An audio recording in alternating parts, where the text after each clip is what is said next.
Hello everyone, this प्रवीदास from ट्यूटोमेटर। आप सभी का स्वागत है इस क्लास में। सो बेसिकली अभी जो नेक्स्ट टॉपिक है उसमें हम लोग देखने वाले हैं कि किस तरह से हम लोग एक्सप्रेशंस पे जो है वर्क कर सकते हैं। अब एक्सप्रेशंस दोस्तों क्या होता है, अगर आपने आफ्टर इफेक्ट्स यूज़ किया होगा तो उसमें कई सारे एक्सप्रेशंस ऐसे रहते थे जो हम लोग एनिमेशन पे काफ़ी ज़्यादा जो है हेल्प करते थे हम लोग को, है ना। तो हम लोग बेसिकली अभी जो है उन्हीं एक्सप्रेशंस को हम लोग देखने वाले हैं कि कैसे कैसे एक्सप्रेशंस होते हैं और क्या क्या हम लोग को यहाँ पे यूज़ हो सकते हैं, है ना। अच्छा, यहाँ पे जैसे कि मैंने पिछले क्लास में दिखाया था कि स्टेप्स के मैंने एक सीन क्रिएट करके रखा है, तो मैं वापस इसको क्रिएट नहीं कर रहा हूँ। आप चाहो तो उसको क्रिएट कर सकते हो। कुछ नहीं, यहाँ पे मैंने एक बैकग्राउंड नोड लिया है, ये भी एक बैकग्राउंड नोड है। ऊपर वाले को मैंने रेड कर दिया, पीछे वाला जो है वो ब्लैक था, और ये जो है ये मर्ज नोड के साथ मैंने इसको ज्वाइन कर दिया, है ना। अब मैं जाता हूँ वापस से इसमें ट्रांसफॉर्म में फिर से एक जो है नोड लगाता हूँ, तो एक्स सॉरी इस शिफ्ट स्पेस बार और यहाँ जाके मैं लिखता हूँ एक्स एफ। तो यहाँ पे ट्रांसफॉर्म का ऑप्शन आ गया और इसको मैं ड्रैग करके इस पे डालता हूँ। तो देखो ड्रैग जैसे मैं इसके ऊपर करूँगा दोस्तों, यहाँ पे कोई भी नोड यहाँ पे जॉइंट नहीं हो रहा है। तो जॉइंट अगर आपको किसी भी कहीं भी बीच में अगर आपको नोड को ऐड करना है तो आपको क्या करना पड़ेगा, आपको शिफ्ट प्रेस करके इसके ऊपर डालना पड़ेगा। तो देखो जैसे यहाँ पे क्लिक करोगे तो यहाँ पे स्टेप से जॉइंट इसके बीच में आ गया वो, ठीक है। तो यहाँ पे जैसे मैंने यहाँ पे ट्रांसफॉर्म कर लिया है, और जैसे मैं ट्रांसफॉर्म में क्लिक करता हूँ दोस्तों, यहाँ पे देखो बहुत सारे यहाँ पे ऑप्शन है बेसिकली, और हर एक ऑप्शन में दोस्तों जो है मैं एक्सप्रेशंस अपने हिसाब से डाल सकता हूँ, और जैसे चाहे उसको ऐसा एनिमेट कर सकता हूँ, है ना। तो सबसे पहले हम लोग सेंटर में डाल के देखते हैं, यानी पोजीशन पे। तो मुझे चाहिए कि पोजीशन पे ऐसा हो कि पोजीशन जस्ट रैंडम हो, यानी शेकी शेकी टाइप का मुझे इसमें डालना है एनिमेशन। तो मैं चाहूँ तो यहाँ पे एक एक की फ्रेम करके ऐड कर सकता हूँ, या फिर दूसरी चीज़ जो है कि मैं यहाँ पे एक्सप्रेशन डाल दूंगा और वो अपने हिसाब से मुझे एनिमेशन करके दे देगा, है ना। अच्छा, अब एनिमेशन और एक्सप्रेशन में दोस्तों फ़र्क ये है कि अगर मैं यहाँ पे एनिमेशन करूंगा तो मुझे फ्रेम टू फ्रेम करना पड़ेगा। लाइक अगर मैं 20 फ्रेम का एनिमेशन कर रहा हूँ तो मैं 20 फ्रेम पे एनिमेशन करके छोड़ दूंगा। अगर मुझे अचानक से रिक्वायरमेंट आ गई कि मुझे 50 फ्रेम और करना है तो मुझे फिर से यहाँ पे जाके 50 फ्रेम को जो है बढ़ाना पड़ेगा। लाइक इसको मेरे को 70 फ्रेम करना पड़ेगा, फिर से इसको भी 70 फ्रेम करना पड़ेगा, और फिर से जो है जो बाकी का 50 फ्रेम मेरा बच गया था उसको मुझे फिर से एनिमेट करना पड़ेगा। तो ये जो एक इशू है दोस्तों इसके साथ आता है जब भी हम लोग एनिमेशन करते हैं। बट अगर आपको पता है कि नहीं मुझे शेकी वाला जो मूवमेंट है वो स्टार्टिंग से लेकर एंड तक चाहिए, तो हम लोग जो है एक्सप्रेशन यूज़ करते हैं। और एक्सप्रेशन जो है दोस्तों वो फ्रेम पे डिपेंड नहीं करता। मतलब अगर मैं अभी जैसे 70 फ्रेम का यहाँ पे एनिमेशन अगर मैं यहाँ पे बनाता हूँ और अगर अचानक से उसको मैं बढ़ा दूँ कमा दूँ तो उससे एक्सप्रेशन में कोई फ़र्क नहीं पड़ेगा। जितना मैं उसको ड्यूरेशन दूंगा उतना मैं वो मुझे जो है एनिमेशन करके देगा। तो यहाँ पे जाके मैं 20 करता हूँ, और जैसे मैं ट्रांसफॉर्म में क्लिक करूँगा, यहाँ पे जाऊँगा मैं सेंटर में राइट क्लिक जैसे मैं करूँगा, यहाँ पे दोस्तों देखो बहुत सारे ऑप्शंस मुझे बाय डिफॉल्ट यहाँ पे दिख जाएंगे। तो मुझे यहाँ पे दो चीज़ देखना है। फर्स्ट ऑफ ऑल तो मुझे मॉडिफाई विद देखना है, और दूसरा जो है एक्सप्रेशन देखना है, ठीक है। तो मॉडिफाई विद जो है मैं यहाँ पे जाता हूँ, जैसे इस पर क्लिक करता हूँ सेम यहाँ पे एक्सप्रेशन का ऑप्शन आ जाता है। जैसे मैं एक्सप्रेशन में क्लिक करूँगा तो देखो यहाँ पे एक्सप्रेशन जो है इसमें ऑलरेडी इसमें जुड़ चुका है। और एक्सप्रेशन के लिए मुझे यहाँ पे जाना पड़ेगा मॉडिफायर में। जैसे मॉडिफायर में जाऊँगा देखो यहाँ पे पूरा का पूरा एक्सप्रेशन का लिस्ट है कि एग्जैक्टली क्या एक्सप्रेशन आपको चाहिए, ठीक है। तो स्क्रिप्टिंग जो है यहाँ से आप लोग कर सकते हो, बट मैं ये वाला एक्सप्रेशन आपको नहीं दिखाने वाला हूँ, मैं आपको इजी वाला दिखाऊंगा। ये थोड़ा हार्ड वाला एक्सप्रेशन हो जाता है, तो इसको मैंने बस दिखाया किस तरह से हम लोग एक्सप्रेशन पुट अप करके यहाँ पे मॉडिफाई कर सकते हैं, है ना। तो यहाँ पे राइट क्लिक करूंगा, यहाँ पे वापस से जाके मैं यहाँ पे करूंगा रिमूव एक्सप्रेशन वन, तो ये एक्सप्रेशन यहाँ से हट जाएगा। आप देखोगे मॉडिफायर अभी यहाँ से डिजेबल हो गया। तो राइट क्लिक करूंगा मैं सेंटर पे और यहाँ पे जाऊँगा मॉडिफाई विथ, और यहाँ पे जो हम लोग को दिखना है वो है बेसिकली शेक। तो जैसे मैं शेक पे क्लिक करूंगा, अब मैं एक बार के लिए आपको प्ले करके दिखाऊँ तो देखो ये स्टेप से ये शेक हो रहा है, दिख रहा है। तो ये ऑटोमेटिकली जो है एनिमेशन यहाँ पे लेना चालू कर दिया है। इसमें मुझे कुछ एनिमेशन नहीं करना पड़ा। शेक का मतलब है कि वो रैंडम कुछ भी एनिमेशन कुछ भी पोजीशन जो है वहाँ पे वो ले लेगा। मुझे बस ये देखना है कि जो इसका वैल्यूज़ है उसको अगर मैं ऊपर नीचे कर सकूँ तो कैसे मैं करूँगा, है ना। अब जैसे कि दोस्तों मैंने आपको बताया था कि 20 फ्रेम का भी यहाँ पे बना हुआ है। अगर मैं इसको बढ़ा दूँ, लाइक मैं इसको कर दूँ 200 फ्रेम और इसको भी कर दूँ मैं 200 फ्रेम, तो अब जो है दोस्तों देखोगे कि 200 फ्रेम कर तो दिया मैंने। अब अगर मैं फिर से प्ले करूंगा तो देखो इसमें कोई फर्क नहीं पड़ेगा। एक बार के लिए मैं इसको क्लिक करके इधर लेके आ जाऊँ तो ये रेंज सिलेक्ट हो गया मेरा। हाँ, अब जैसे मैं इसको प्ले करूंगा तो देखो अब ये जो है दोस्तों जैसे कि मैंने आपको बताया था कितना भी आप लंबा कर लो फ्रेम्स का रेंज, इससे कोई फर्क नहीं पड़ेगा। आप जितना उसको लंबा दोगे उस हिसाब से वो इसको अरेंज कर लेगा, है ना।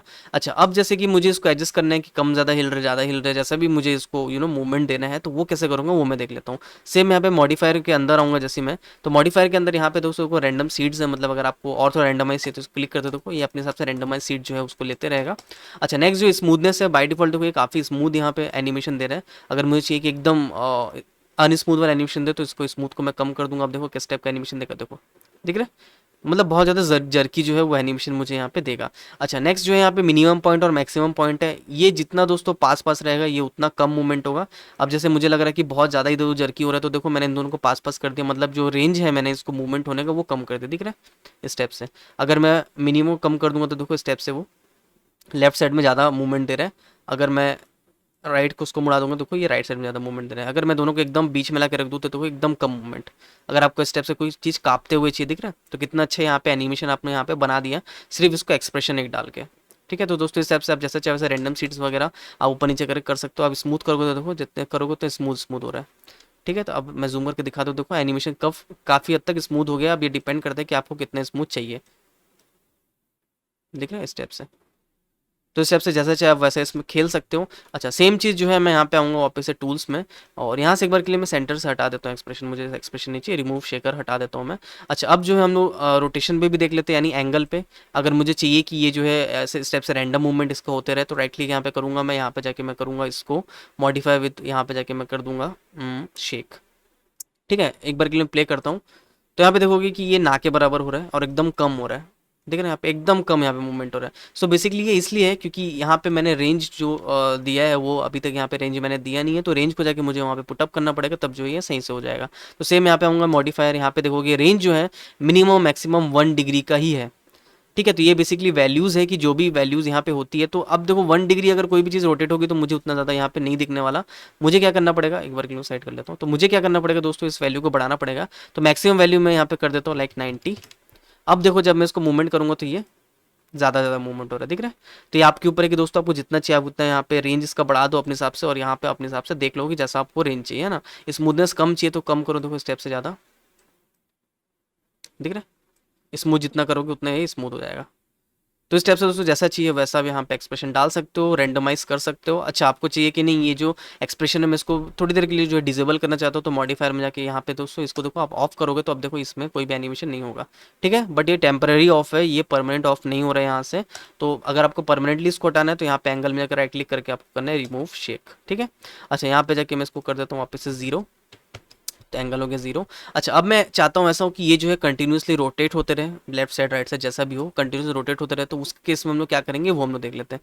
तो राइट क्लिक करूंगा एंगल पे और यहाँ पे जाके मैं करूंगा एक्सप्रेशन पे क्लिक। जैसे यहाँ पे एक्सप्रेशन में क्लिक करूंगा यहाँ पे मेरे पास देखो एक छोटा सा यूँ यहाँ पे एक लाइन आ गया, और यहाँ पे मैं जो है एक्सप्रेशन अपना पुटअप कर सकता हूँ, जैसे कि हम लोग आफ्टर इफेक्ट्स में करते थे कि एक्सप्रेशन जो है हम लोग यहाँ पे पुटअप करते थे, तो सेम एक्सप्रेशन जो है यहाँ पे मैं पुटअप कर सकता हूँ। तो मुझे लिखना है यहाँ पे जाके टाइम और मल्टीप्लाई बाय 10, सेम जैसा हम लोग आफ्टर इफेक्ट्स में करते थे सेम यहाँ पे वैसी है। मतलब हर सेकंड में ये 10 डिग्री जो है ये रोटेट होता रहेगा। डिग्री इसलिए बोल रहा हूँ क्योंकि ये एंगल की वैल्यू है। अगर यही चीज़ मैं पोजीशन में डालता तो हर सेकंड जो है ये 10 सेंटीमीटर है, मीटर है, फिर 10 पॉइंट जो है वो मूव होता। टाइम का मतलब ये है कि हर सेकंड में कितना मूव होगा मुझे यहाँ पे बताना है। 10 का मतलब है कि 10 डिग्री हमेशा ये मूव होगा हर सेकंड, है ना। अब एक बार के लिए प्ले करके दिखा देते हो तो यहाँ पे मूव होना चालू हो गया। ठीक है, अगर आपको लगता है कि नहीं ये बहुत ज़्यादा स्पीड हो गई है तो यहाँ पे जाके आप कम कर लो, यहाँ पे लाइक 5 कर लो या फिर 8 कर लो या फिर 2 कर लेता हूँ मैं। तो यहाँ पे एक बार के लिए मैं अगर मूव करके दिखा दूँ आपको, तो देखो स्टेप से ये कंटिन्यूस मूवमेंट मुझे देगा। तो ये जो है दोस्तों ये काफ़ी हद तक हम लोगों को काम आता है जब हम लोग जब हम लोग किसी कंटिन्यूस मूवमेंट को चाहते हैं, है ना। लाइक अगर मुझे कोई सर्कल बनाना है और इस टाइप का कोई कंटिन्यूस मूवमेंट है, घड़ी हो गया तो वहाँ घड़ी में भी जो है कंटिन्यूस मूवमेंट होता है, तो उस टाइम जो है हम लोग इस टाइप से इसको क्रिएट कर सकते हैं ना। अच्छा अब जैसे कि ये राइट साइड घूम रहा है, मतलब क्लॉकवाइज घूम रहा है, अगर मुझे इसको एंटी क्लॉकवाइज घुमाना है तो यहाँ पे मैं क्या करूँगा, सिंपल टाइम के समझा के माइनस लिख दूंगा, और अब मैं जब इसको घुमाऊंगा तो देखोगे ये अब उल्टा घूम रहा है। ठीक है, तो क्लॉकवाइज घुमाने के एंटी क्लॉकवाइज घुमाना है वो आपके ऊपर है, माइनस सिर्फ यहाँ पे पेस्ट कर दो, यहाँ पे वो हो जाएगा। ठीक है, तो ये पूरा मैथमेटिकल दोस्तों कैलकुलेशन है, जैसा जैसा आपको चाहिए वैसा वैसा यहाँ पे आप अपने हिसाब से पुटअप करते जाओ, और ये जो है अपने हिसाब से एक्सप्रेशन यहाँ पे लेते रहेगा। ठीक है, अच्छा सेम चीज़ जो है मैं सेंटर के साथ भी कर सकता था, बट सेंटर के साथ इसलिए नहीं किया क्योंकि अगर मैं इस पर करूँगा तो ये क्या होगा ना कि ये कुछ सॉरी ये जो होगा ना कि ये स्टेप से मूव होते होते होते बाहर ही चला जाएगा, तो उसका कोई मतलब था नहीं, तो इसलिए मैंने इसको आपको रोटेशन में करके दिखाया। तो ये था बेसिकली दोस्तों किस तरह से हम लोग जो है एक्सप्रेशन को सेट कर सकते हैं, मतलब कोई भी एक्सप्रेशन यहाँ पे डाल सकते हैं। राइट क्लिक करूँगा तो यहाँ पे वैसे और भी बहुत सारे एक्सप्रेशंस है, बट मुझे अभी फिलहाल के लिए इतना दिखाने की ज़रूरत नहीं क्योंकि इतना समझ में भी नहीं आएगा, क्योंकि ट्रैकर वगैरह मैंने अभी तक आप लोगों को नहीं बताया, तो कोई दिक्कत नहीं, जैसे जैसे हम लोग आगे बढ़ जाएंगे वैसे वैसे मैं आप लोगों को नए नए चीज़ें यहाँ पे दिखाते जाऊँगा। ठीक है, तो ये था दोस्तों बेसिक से एक्सप्रेशन किस तरह से हम लोग टाइम का यूज़ कर सकते हैं, और उसके साथ साथ जो है हम लोग यहाँ पे जो रैंडमनेस था वो रैंडमनेस का भी हम लोगों ने यूज़ किया सिंपल एक्सप्रेशन के साथ। तो दोस्तों आपके लिए वीडियो मेरा कैसा लगा मुझे कमेंट बॉक्स में जाकर ज़रूर बताइएगा, और अगर वीडियो सच में बहुत अच्छा लगा हो तो प्लीज़ मेरी वीडियो को लाइक करने के बाद अपने दोस्तों के साथ शेयर जरूर कर दीजिएगा। अगर आप मुझे सच में सपोर्ट करना चाहते हैं तो प्लीज़ मेरे चैनल को सब्सक्राइब करने के बाद बेल आइकन दबा दीजिए। अगर आपको किसी भी एनिमेशन या VFX के रिलेटेड सॉफ्टवेयर पे पेड ट्यूटोरियल चाहिए तो आप मुझे डिस्क्रिप्शन दिए मेल ID पे कॉन्टैक्ट कर सकते हैं। तब तक के लिए दिस प्रविदास साइनिंग ऑफ।